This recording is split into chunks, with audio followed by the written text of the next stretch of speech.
Le monde a besoin d'amour comme de l'eau. Bienvenue, je suis content de vous voir. Je suis vraiment content de voir qu'on a une belle salle, on a du monde, puis on a du monde en virtuel qui ont envie d'entendre la même conférence. Il y a quelqu'un qui disait un jour, tous les êtres humains naissent égaux. C'est dans la Constitution française. J'ai envie d'ajouter, on est peut-être tous égaux, mais il y en a qui sont plus égaux que les autres. Ce soir, on n'est pas là pour blâmer ceux qui nous ont élevés. C'est pas le but. Le but, c'est de passer de l'infantilisme, l'enfant adulte qui se sent tout le temps coupable, responsable, à quelqu'un qui devient responsable dans le sens de répondre de. Si je ne suis pas coupable de ce qui m'est arrivé, c'est un fait, enfant, si je n'ai pas demandé ce qui m'est arrivé, j'ai le devoir de me rétablir. Ce devoir-là, il n'appartient pas aux autres, il m'appartient à moi.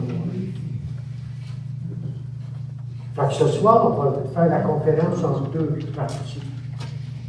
La première partie, les grandes blessures. D'où la plupart d'entre nous ici, on a eu. J'imagine, j'ose espérer, je pense, que si vous venez un samedi soir dans une salle comme ça, bien sous l'église, c'est parce que le sujet vous concerne. Vous faites sans doute partie des grands brûlés, comme moi, je fais partie.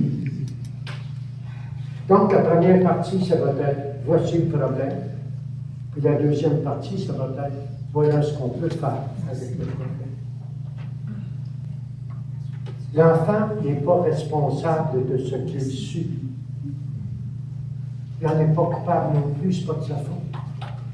Un enfant délaissé, un enfant abandonné, un enfant qui n'est pas stimulé, un enfant qu'on ne regarde pas, un enfant qu'on ne voit pas grandir, qu'on ne s'arrête pas pour le regarder, il va toujours penser que c'est de sa faute, qu'il n'est pas suffisant, qu'il n'est pas aimable, qu'il n'est pas à hauteur. L'enfant n'est pas capable d'une réflexion plus profonde que ça. L'enfant, il ressent. Il ne sait pas pourquoi c'est comme ça, il ne peut pas se l'expliquer. Mais un être humain, ça ne peut pas vivre sans s'expliquer. Nous sommes des êtres intelligents et on a besoin de toujours s'expliquer quelque chose. Après ça, quand j'ai commencé à dire non, c'était pas mieux que ça. Quand j'ai commencé à dire non, c'était « Ah, si, j'aimerais ça, mais c'est une valeur parce que non, je suis pas né, j'ai telle affaire. » 9 fois sur 10, c'était pas vrai, là. Juste être capable de dire non.